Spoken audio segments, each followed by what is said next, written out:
विवार्ष ने और मैं डीएन पॉलीटेक्निक मेरठ में एचओडी इंजीनियरिंग। और आज मैं वीडियो लेकर आया हूँ दरअसल क्वांटिटी सर्वे एंड वैल्यूएशन में, खासतौर से बिल्डिंग का जब हम एस्टिमेट करते हैं तो उसमें दरअसल जब ब्रिक वर्क करते हैं तो उसका हम वॉल्यूम निकालते हैं। अब जो ब्रिक वर्क का काम है वो हमारा सब स्ट्रक्चर में है और सुपर स्ट्रक्चर में है। सब स्ट्रक्चर माने ग्राउंड के नीचे और सुपर स्ट्रक्चर माने ग्राउंड लेवल के ऊपर यानी प्लिंथ लेवल के ऊपर है। तो जब भी कभी ब्रिक वर्क की हम क्वांटिटी निकालते हैं तो खासतौर से हमें उसका वॉल्यूम निकालना होता है और वॉल्यूम जो आता है वो हमारे मीटर क्यूब में आता है। तो हम क्या करते हैं कि इसका अगर हम एरिया निकाल लें और उसको हाइट से अगर मल्टीप्लाई कर दें तो हमें आसानी से वॉल्यूम जो है मिल जाता है। तो देखो जब भी कभी हम ब्रिक वर्क का खास तौर से हम एस्टिमेट करते हैं तो उस केस में जब वॉल्यूम निकालना होता है तो हम दो तरह के मेथड का इस्तेमाल करते हैं। एक लॉन्ग वाल शॉर्ट वाल मेथड जिसको हम कहते हैं आउट टू आउट या इन टू इन मेथड, और दूसरा मेथड हमारा कहलाता है सेंट लाइन मेथड। तो बहुत ही एक आसान तरीका है और मैं एक एग्जांपल के माध्यम से आपको समझाऊंगा कि किस तरह से हम क्वांटिटी सर्वे एंड वैल्यूएशन जो सब्जेक्ट है हमारा और उसमें हम किस तरह से खास तौर से ब्रिक वर्क की कैलकुलेशन करते हैं जब भी हम किसी बिल्डिंग का एस्टिमेट बनाएं तो बहुत ही इंपॉर्टेंट हो जाता है, क्योंकि जो ग्राउंड लेवल के नीचे हमारे ऑफसेट्स आते हैं तो उन ऑफसेट्स में हम हर जो कोर्स है जो हमारा रद्दा है उस पर हम एरिया निकालें और फिर हम उसको हाइट से मल्टीप्लाई कर दें, उसकी थिकनेस से मल्टीप्लाई कर दें तो सीधे हर स्टेप का हमें जो है वॉल्यूम मिलता चला जाता है और लास्ट में हम सारे वॉल्यूम्स को जो है हर स्टेप के वॉल्यूम को जोड़ देते हैं तो हमें टोटल हमें ब्रिक वर्क जो है मिल जाता है। तो सब स्ट्रक्चर में जो रेट होता है ब्रिक मैसरी का वो थोड़ा सा अलग होता है और सुपर स्ट्रक्चर में जो वॉल्यूम है किसी भी ब्रिक वर्क का उसका रेट थोड़ा सा अलग होता है। तो ये बहुत ज़रूरत है तो हम किस तरह से हम इसका असेसमेंट करेंगे। तो चलिए दोस्तों बोर्ड पे एक एग्जांपल के माध्यम से आपको समझाता हूँ कि किस तरह से हम ब्रिक वर्क हम एस्टिमेट करते हैं। तो आइएगा दोस्तों देखिएगा। तो हमारे मेथड जो हैं दो मेथड हैं। तो इसमें पहले हम लेते हैं लॉन्ग वाल शॉर्ट वाल मेथड। तो इसमें brick work measurement,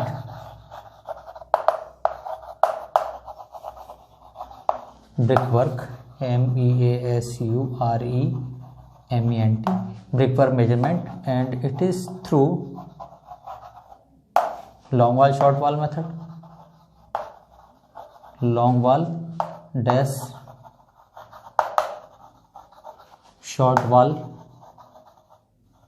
method and मैंने इसमें कर दिया लॉन्ग वाल शॉर्ट वाल method and centre line method, CENTRE centre line method. तो दोस्तों अगर बिल्डिंग छोटी है तो हम नॉर्मली लॉन्ग वाल शॉर्ट वाल मेथड का प्रयोग करते हैं और अगर बिल्डिंग बड़ी है तो उसमें हम जो है सेंटर लाइन मेथड का प्रयोग करते हैं, क्योंकि नंबर ऑफ रूम्स ज़्यादा हो जाते हैं। नंबर ऑफ रूम ज़्यादा होने का मतलब कि ड्राइंग रूम है, बेडरूम है, स्टोर है, किचन है, लॉबी है, ठीक है, ड्रेसिंग रूम है और लाइक दिस और भी बहुत सारे जो है रूम्स होते हैं। तो इसके कारण जो है नंबर ऑफ रूम बढ़ जाते हैं तो उसमें हम सेंटर लाइन मेथड का प्रयोग करते हैं। और अदरवाइज़ बिल्डिंग अगर छोटी है, एक ही कमरा है, उसमें बेडरूम है और खासतौर से किचन है, एक लॉबी है, एक छोटा सा है, तो उसमें हम खासतौर लॉन्ग वाल शॉर्ट वाल का प्रयोग कर सकते हैं। तो दोनों ही मेथड है, दोनों ही मेथड से आंसर हमारा सेम आता है, चाहे किसी भी चीज़ को हम सेंटर लाइन मेथड से निकाल लें, चाहे किसी भी चीज़ को हम लॉन्ग वाल और शॉर्ट वाल मेथड से निकाल लें। तो बहुत ही आसान तरीका है, वो मैं आपको बताता हूँ। तो देखिएगा दोस्तों, बहुत ज़्यादा समय नहीं लूँगा। इसमें एक इलस्ट्रेशन मैंने एक लिया है तो उससे बहुत आसानी से समझ में आ जाएगा। इलस्ट्रेशन मीन्स एक मैंने एग्जाम्पल लिया है और इस एग्जाम्पल में यहाँ पर मैं बता रहा हूँ कि एक रूम है हमारा, सपोज करें 4 मीटर बाई 3 मीटर का। ये इस तरह से एक रूम है। इस रूम की लंबाई यहाँ पर 4 मीटर और ये चौड़ाई क्या है हमारी 3 मीटर है। यानी एक रूम है जो रेक्टेंगुलर है, इसकी इंटरनल डायमेंशन 4 मीटर और ये हमारी 3 मीटर है। इसमें 30-30 सेंटीमीटर की हमारी वॉल है इस तरह से। ये हमारी वॉल हो गई, देखो इस तरह से। यहाँ पर अगर आप ये डायग्राम खींचें तो इस तरह से बन गया है। तो 30 सेंटीमीटर की वॉल ये है, 30 की वॉल ये है, 30 की वॉल ये है, 30 की वॉल ये है। सपोज करें कमरा हमारा इस तरह से बॉक्स में बंद है। डिडक्शन सब बाद में लेंगे, डोर का डिडक्शन करते हैं, विंडो का डिडक्शन करते हैं, लिंटल का डिडक्शन करते हैं। लेकिन मेन चीज़ हमारी क्या है कि हमें इसका एरिया निकालना है। ये जो हमारी पट्टी है ये इस तरह से ब्रिक वर्क है एक रूम में और इस तरह से हाइट में ये प्रोजेक्टेड है। तो how to find out the volume of this portion, ठीक है। ये बीच का हमारा ये रूम है जिसको हम कहते हैं this is the floor area, ठीक है। तो ये 30 सेंटीमीटर की वॉल है। यहाँ पर मैंने 30 लिख दिया, बहुत छोटा सा। दिस वन इज 30 सेंटीमीटर और यहाँ पर ये भी हमारा कितना है, this one is also 30 centimetre, यानी 30 की हमारी वॉल है। तो यहाँ से बाहर तक की इसकी लेंथ कितनी हो जाएगी, इट विल कम 4.6 मीटर, बहुत आसानी से आप देखिएगा। और यहाँ से यहाँ तक की जो बाहर से बाहर तक की लंबाई है ये कितनी हो जाएगी हमारी 3.6 मीटर। ठीक है, तो बहुत ही आसान एक तरीका है। और इसमें देखें कि जो भी हम तरीका इस्तेमाल करें, चाहे लॉन्ग वाल शॉर्ट वाल मेथड यूज़ करें, चाहे हम सेंटर लाइन मेथड यूज़ करें, आंसर दोनों में सेम ही आएगा। तो अगर हम इस पट्टी का वॉल्यूम निकालना चाहें तो पहले अगर हम इसका एरिया निकालें और हाइट से मल्टीप्लाई कर दें तो हमें क्या मिलेगा, वॉल्यूम मिल जाएगा। लेकिन पहले हम क्या निकालेंगे, इसका एरिया निकालेंगे। तो एरिया निकालने के लिए सबसे पहले हम क्या करेंगे, पहला मेथड हमारा क्या है, बहुत शुरू में बचपन में हमने पढ़ाई की होगी तो उसमें देखा होगा कि अगर हम इस पट्टी का एरिया निकालना चाहते हैं तो आउटर एरिया में से हम इनर एरिया माइनस कर दें तो सीधे हमें इस पट्टी का एरिया मिल जाएगा। ठीक है, तो इसमें पहला मेथड है हमारा, इसमें आउटर एरिया, पहला मेथड क्या है हमारा, outer area minus inner area. ये हमने बचपन में पढ़ा होगा 5th क्लास में कि आउटर एरिया में से इनर एरिया माइनस करते हैं। तो आउटर एरिया कितना है हमारा 4.6 इंटू 3.6 माइनस 4.6 इंटू 3.6, ये पूरा एरिया आ गया, इसमें से 4 इंटू 3 माइनस कर दें तो 4 इंटू 3, आप इसको माइनस कर देंगे तो यहाँ पर देखेंगे इसका आंसर कितना आ जाएगा, it will come 4.56 metre square. ठीक है, ये हमने एक ही कमरे का सेट लिया है। दूसरा जो हमारा मेथड है दैट इज हाउ मच, उसको हमने कहा है इट इज़ लॉन्ग वॉल और शॉर्ट वॉल मेथड। ये मैंने बहुत छोटा सा लिख दिया है, METHOD, this is long wall and short wall method. Long wall short wall method में हम करते क्या है, आउट टू आउट और इन टू, यानी ये जो लंबी वॉल है इसको हमने इस तरह से मिला लिया है, इसको हमने इस तरह से मिला लिया है। ठीक है, तो ये लंबी दीवार बाहर से बाहर तक की हो गई और ये लंबी दीवार बाहर से बाहर तक की हो गई। तो लॉन्ग वॉल की ये दो लंबाई हैं, ये बाहर से बाहर तक की और ये दो छोटी वॉल हैं। तो इसमें जो लॉन्ग वॉल है लेंथ, यानी यहाँ पर क्या लिखेंगे, long wall length, it is how much 4.6 metre, है ना। और शॉर्ट वॉल लेंथ कितनी हो गई, short wall length it is how much, ये शॉर्ट वॉल, क्योंकि जब लॉन्ग वॉल बाहर से बाहर तक हो गई तो इनर वॉल ये रह गई in to in, out to out और इन टू इन, तो ये लंबाई कितनी है हमारी 3 metre. So it is how much 3 metre. ठीक है, तो area of the long wall कितना होगा, ये दो लंबाई है, ठीक है, और ये दो हमारी चौड़ाई है।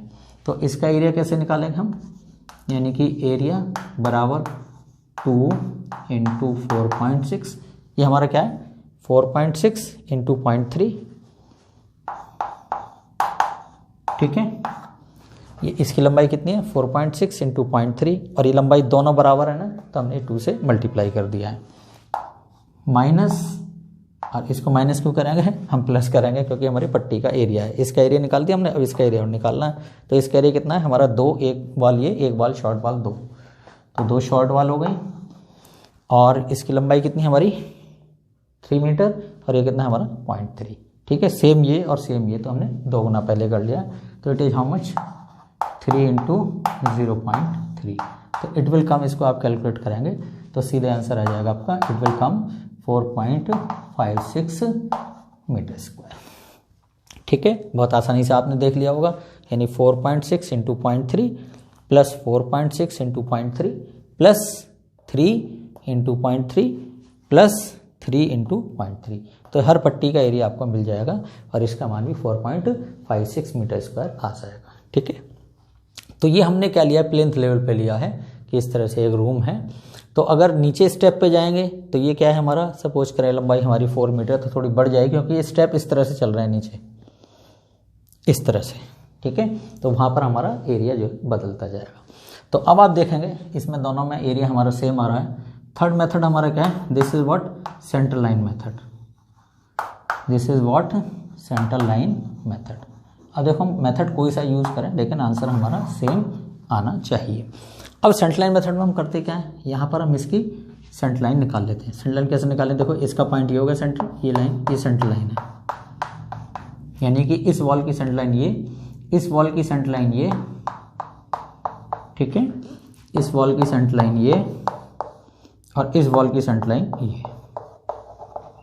ये हमारी क्या है, सेंटर लाइन है। इस वॉल की मोटाई की सेंटर लाइन ये हो गई, इसको सीधे बढ़ा दें आगे तक डॉटेड। इस लाइन की सेंटर लाइन ये हो गई बीच की, ठीक है। इस लाइन की सेंटर लाइन ये वाली हो गई और इस वॉल की सेंटर लाइन हमारी ये हो गई। ये तीनों इस पॉइंट पे आकर, चारों ये है इस पॉइंट पे आकर मिलती है। इसको मान लें हम सपोज करें ए, ये पॉइंट बी, सपोज करें सी और ये डी, ठीक है। तो अब देखेंगे कि सेंटर लाइन की लंबाई कितनी है यहाँ से यहाँ तक। देखो ये कितना है, 4 मीटर है और ये 30 है, तो 15 ये हो गया और 15 ये हो गया। It will come how much, centre line 4.3 metre यहाँ से यहाँ तक, यानी ए से बी तक की लंबाई 4.3 मीटर। और चलो यहाँ पर गैप है तो मैं यही कर देता हूँ, ए से, और ये यहाँ पर हमारा डी, ए से डी, ये मैंने यहाँ लाइन इस तरह से खींच लिया। तो this one is a two D, it is how much, ये 3 मीटर है, तो 15 15 30, इट इज़ 3.3 मीटर, ठीक है। तो हम करते क्या है, इसमें टोटल सेंटर लाइन निकाल लें, इसको जोड़ लें और इसको इस चौड़ाई से गुणा कर दें तो हमें सीधे एरिया मिल जाएगा। तो यहाँ पर हम क्या लिखते हैं, TCL, क्या लिखते हैं, TCL। इसको हम कहते हैं क्या, टोटल सेंटर लाइन। अब टोटल सेंटर लाइन क्या है हमारे TCL में, 4.3 प्लस 4.3, तो इसको हम 2 टाइम्स भी कर सकते हैं, यानी 2 इंटू 4.3 प्लस 2 इंटू ये कितना है हमारा 3.3, ये कितना है 3.3। तो कोई सी भी दो चौड़ाई ले लें, तो 2 into it is how much 3.3, ठीक है। तो यहाँ पर आप इसको करेंगे तो it will come how much 8.6 plus 6.6, so it will come 15.2 metre, okay. तो अब हमारी सेंटर लाइन कितनी आ गई, 15.2 मीटर है और इसको इस चौड़ाई से मल्टीप्लाई कर देंगे तो आंसर हमारा कितना आ जाएगा। इसमें टोटल एरिया, यानी एरिया कितना हो गया, एरिया ऑफ वॉल बराबर टोटल TCL, इट इज़ 15.2 और वॉल की मोटाई कितनी हमारी, दिस इज़ 0.3, तो इसको मल्टीप्लाई करेंगे it will come 4.56 metre square, ठीक। तो ये हमारा क्या मिल गया, ब्रिक वर्क का हमें एरिया मिल गया। अगर सपोज करें इसकी ऊंचाई, इस वॉल की ऊंचाई मान लो 2 मीटर है, तो 4.56 इंटू 2 मीटर कर देंगे, है ना। तो it will come how much, 2 से मल्टीप्लाई करेंगे तो 4.56 इंटू 2, इतने क्यूबिक मीटर इसका ब्रिक वर्क आ जाएगा, ठीक है। तो अब यहाँ पर देखो हुआ कैसे, सेंटर लाइन मेथड में हमने क्या किया, यहाँ से यहाँ तक की लंबाई निकाली और इसको इस चौड़ाई से गुणा किया, तो हमें एरिया कितना कवर, इस चीज़ को बहुत ध्यान से देखना। यहाँ से यहाँ तक की लंबाई है ना, देखो ये, और चौड़ाई हमारी कितनी है 0.3, तो ये एरिया कवर हो गया। यहाँ पर देखो ये एरिया कवर हो गया ना, यहाँ से यहाँ तक देखो ये एरिया हमारा कवर हो गया, देखो इस तरह से। ये चीज़ भी क्लियर है ना, it is how much 4.3 into 0.3, तो एरिया ये मिल गया ना। इसी तरह से यहाँ पर देखें, ये हमारा कितना है 3.3, यहाँ से यहाँ तक है और चौड़ाई कितनी है 0.3, तो हमें एरिया कहाँ से कहाँ तक मिला, यहाँ से लेकर इसकी हैचिंग देखना, लाइन जो चल रही है मेरी बहुत ध्यान से, ये कितना है 3.3 लंबाई हो गई और ये 0.3 चौड़ाई हो गई, तो ये 3.3 इस तरह से है एरिया। तो एरिया हमें ये मिल गया ना, तो इस एरिया को हमने इस तरह से कर दिया है, ऐसे हैचिंग, ये देखो यहाँ तक हैचिंग हो गई, ठीक। अब ये लंबाई कितनी यहाँ से तक, D से C हमारी 4.3 इंटू 0.3, तो एरिया कहाँ तक मिला हमें, यहीं तक मिला ना, देखो बहुत ध्यान से देखना, एरिया यहाँ तक मिला हमें, यहाँ तक ये और ये मिल गया एरिया, ये मिल गया ना। तो ये एरिया हमारा देखो यहाँ पर क्या हो रहा है, इस चीज़ को बहुत ध्यान से देखना, मैं यहाँ समझाना चाहूँगा। और इसी तरह से यहाँ देखना, ये यहाँ से यहाँ तक की लंबाई कितनी है 3.3 इंटू 0.3, एरिया कौन सा मिला हमें, ये वाला मिला, यहाँ से यहाँ तक ये, ठीक है। ये अब ध्यान से देखिएगा, ये ठीक है। तो जब हमने ये लंबाई ली थी और फिर हमने लंबाई ली ये वाली, तो इसमें ये वाला एरिया क्या हो गया था, डबल हो गया था, क्योंकि इधर से मेजर किया तो ये भी हो गया था एरिया, लेकिन जब इधर से मेजर किया तो ये भी एरिया हमारा हो गया था, डबल हो गया एरिया। तो ये एरिया काउंटर में इससे बैलेंस हो गया। इसी तरह से ये एरिया डबल हुआ, वो एरिया क्या है, ये आमने सामने के हैं तो दोनों एरिया बराबर हो गए, तो डबल हो गया था तो इसका एरिया एक यहाँ पर आ जाएगा। इसी तरह से ये एरिया डबल हुआ तो इसका एक एरिया यहाँ पर रिजल्ट से हो गया। यहाँ पर ये एरिया डबल हुआ तो इसका ये एरिया क्रॉसपॉन्डिंग जो एरिया है आमने सामने के दोनों बराबर हो गए। तो इस तरह से जो हमारा सेंटर लाइन मेथड है उसको हम क्या कर सकते हैं, टोटल सेंट्रल लाइन इनटू इस वॉल की थिकनेस, इससे मल्टीप्लाई कर दें तो सीधे हमें एरिया मिल जाता है। लेकिन कब, ये उस कंडीशन में डिपेंड करता है जब किसी भी बिल्डिंग में केवल एक ही रूम हो, ठीक है। अगर बहुत सारे रूम हो तो उसमें बहुत सारे टी जंक्शन बनते हैं, तो टी जंक्शन जब बन जाते हैं उस केस में हम क्या करते हैं, कुछ दूसरी तरह का एक सूत्र है उसका हम इस्तेमाल जरूर करते हैं, ठीक है। तो नेक्स्ट वीडियो में आप उस चीज़ को देखेंगे कि किस तरह से हम जब बहुत सारे कमरे हों तो उसमें कहाँ कहाँ हमारे टी जंक्शन बनते हैं और किस तरह से हम उसमें कटौती करते हैं। तो बहुत ही आसान तरीका मैंने बता दिया है कि आउटर एरिया में से इनर एरिया घटा दीजिएगा तो हमें एरिया मिल जाएगा। लॉन्ग वॉल और शॉर्ट वॉल मेथड में जो बाहर से बाहर तक की दीवारें हैं उसकी लंबाई निकालना है, उसको चौड़ाई से गुणा कर दें तो एरिया मिल जाएगा। और इसी तरह से इन टू इन, यानी ये चौड़ाई में जो अंदर से अंदर तक का एरिया है इसको इसकी इस मोटाई से मल्टीप्लाई करते हैं तो हमें एरिया आसानी से मिल जाता है। दूसरा जो तरीका है इसमें, तीसरा तरीका सेंटर लाइन मेथड का है, जिसमें हम कोई भी रूम है उसकी सेंटर लाइन निकाल लेंगे और उसको फिर वॉल की थिकनेस से मल्टीप्लाई कर देंगे तो हमें आसानी से ये एरिया मिल जाएगा, ठीक है। अब इसमें क्या है कि ये पट्टी जो है, अगर सपोज करें यहाँ पर 15 सेंटीमीटर ऊंची पट्टी है इस तरह से, ये पट्टी कितनी मोटी है, 15 सेंटीमीटर मोटी है। मान लो एक रद्दा आ रहा है 15 सेंटीमीटर मोटा का, तो इसमें क्या करें 4.56 इंटू 0.15 मीटर से गुणा कर देंगे तो सीधे मीटर क्यूब में आंसर आ जाएगा। तो हर रद्दे का हम वॉल्यूम निकाल लेंगे, फिर लास्ट में उनको सम कर लेंगे तो हमें टोटल ब्रिक वर्क जो है आसानी से मिल जाएगा। तो देखिए दोस्तों, ये बहुत आसानी से आपके समझ में आ गया होगा और इसी तरह से इस वीडियो को देखते रहें और इसमें किसी तरह कोई भी कमेंट है तो आप मुझे पोस्ट कर सकते हैं। चलिएगा, thank you so much and thank you so much, please, thank you.